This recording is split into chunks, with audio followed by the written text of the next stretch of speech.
Hi guys, welcome to Will and Will Arts. My name is Lesley and I like to make things. Today I made a new character to add to my nature fantasy series. Let's get started. We are going to start by making the petals. I am using Primo clay. I want 3 shades of pink to make my petals. This will kind of give the variation in the flower petals that I'm looking for. So now we have our 3 colors, the off-white, the light pink, and the medium pink. I'm mushing those 3 colors together to make basically an ombre effect. Folding them over, matching the colors just to get like more the blend together. And now I'm going to roll up the clay to get my variation in color.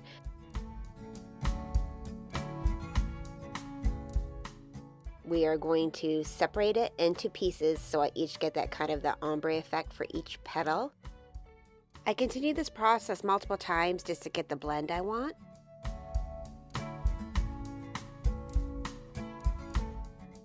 I'm cutting it in 4 pieces just to make it more manageable, and I'm shaping those each piece in kind of a triangle shape or like a petal shape.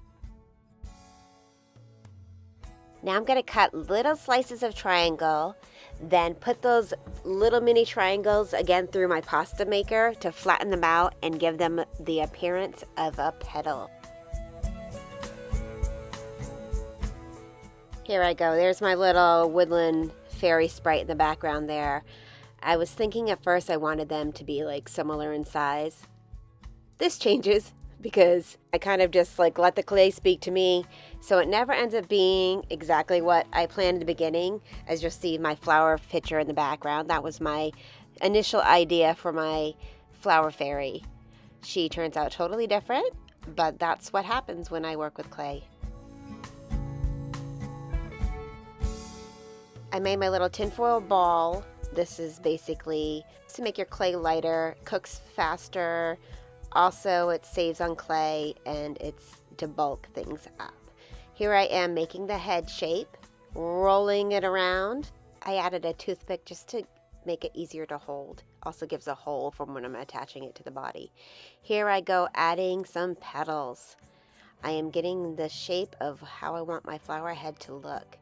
She is a flower fairy, so her head is going to be a flower.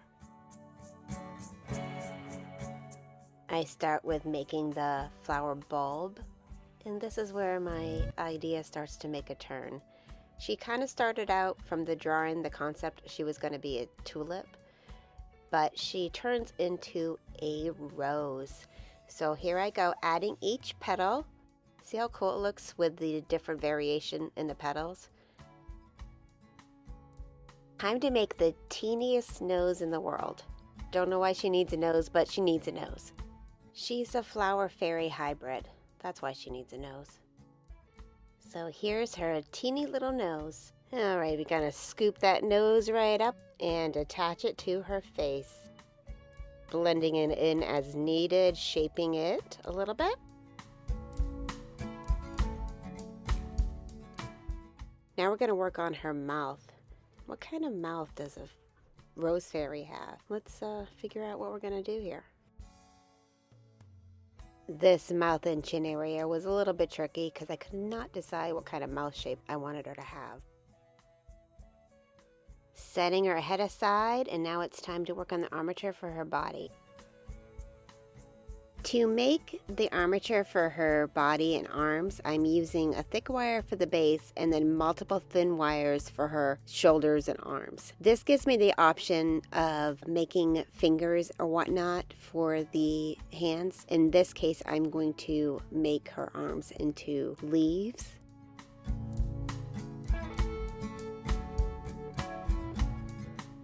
I'm also adding wire to the midsection of her body to make future wings. Doing this all before you add clay, it gives a good attachment, so you don't have to add wiring after the fact because that is really tricky. If you saw in my Fairy video, it took me multiple times to figure out what I was doing, and this little thing looking like a spider right now is going to be future arms and wings. Now I'm adding some super Sculpey clay to the base, basically just to hold everything together. I added a little green clay also to the base. This particular design, I'm using pre-colored clay, so I decided to switch it up to green just because she's not going to have a very large body. I wanted to make sure that it was just green showing. I added a toothpick into the base so I can attach her head to where I want it to be. Just smoothing some clay, shaping it as needed, seeing how I want her to look.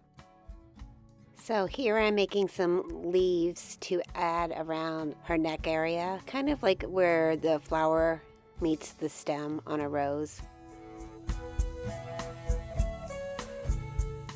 Adding some length to her body. I'm using just a mixture of greens. I don't want like a solid color. I kind of want it to be multi-tone greens. Flowers have lots of different variations of color. So I'm adding some green to the base of her leaves or her arms. She's gonna have skinny little arms because her arms are the leaves of the flower.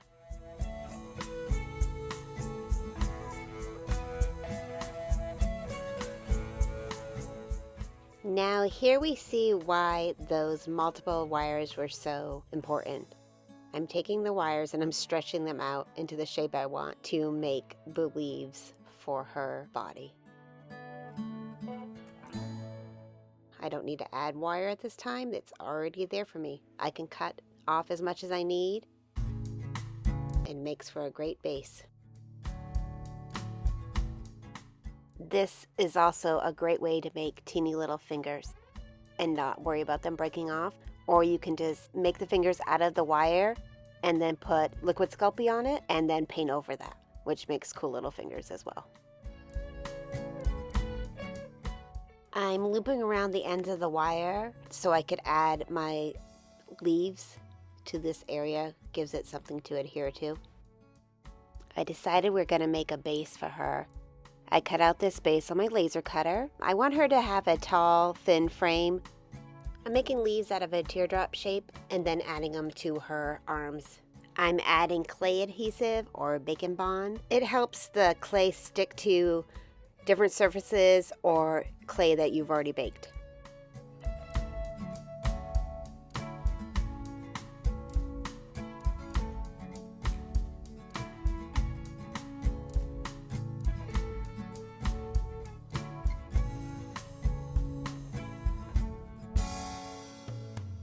I also wanted to mention her eyes. I used more petals to give the appearance of eyes. I thought this kind of looked kind of neat.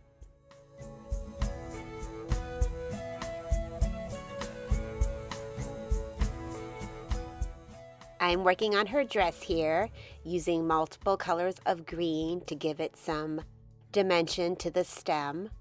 The dress is kind of like a long ball gown.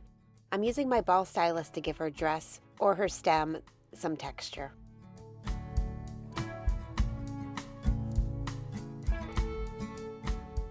Oh my god, guys, I finally got myself a turntable. I'm so excited. Woohoo!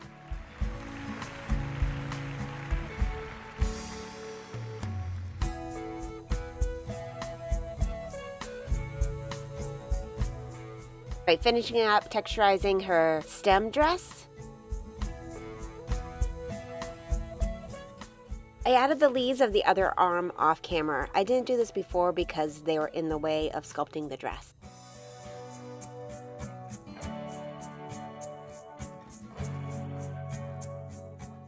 Once baked, it's time to bend those wires into the shape I want. Doesn't have to be perfect because you can bend this at any point. Then you're going to get out your tool, cut it to size as close as you can. I'm adding little clips. You can use any kind of clips, just small clips so you don't weigh down your piece. I'm using these like paper clips. I'm not sure what they're called, binder clips. You can use clothespins, you can use small wood clamping clips, and then you're going to add, I used watered down tacky glue. You can use Mod Podge. I watered down my tacky glue because it was very thick. I started with the top wings, then I let the wings dry and trimmed to size, and then I did the bottom wings. This just gave me a little more room to add the clips and whatnot. Once everything is dry, you just trim it all to size and get ready to paint. I'm gonna paint the wings iridescent pink blended with white acrylic paint. I found a pink that perfectly matches the rose petals. She looks kind of cool without the wings, but we're going for a fairy flower, so we're gonna go with the wings. Just doing a little mixture of the pink and the white, going from dark to light. Dark on the inner sides, light on the outer part of the wings. So now I'm going to paint the base green. This is so after I add the faux grass, if there's any little parts of the wood showing, you won't be able to tell because it's green. I'm going to put a little bit of a glue down and then add the faux grass to the base.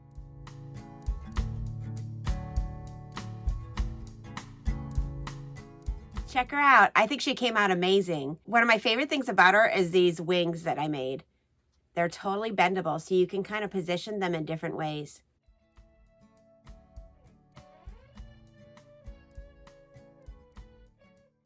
Isn't that cool? Please subscribe and let me know in the comments what's the next nature creature I should make. Thanks, guys. See you next time.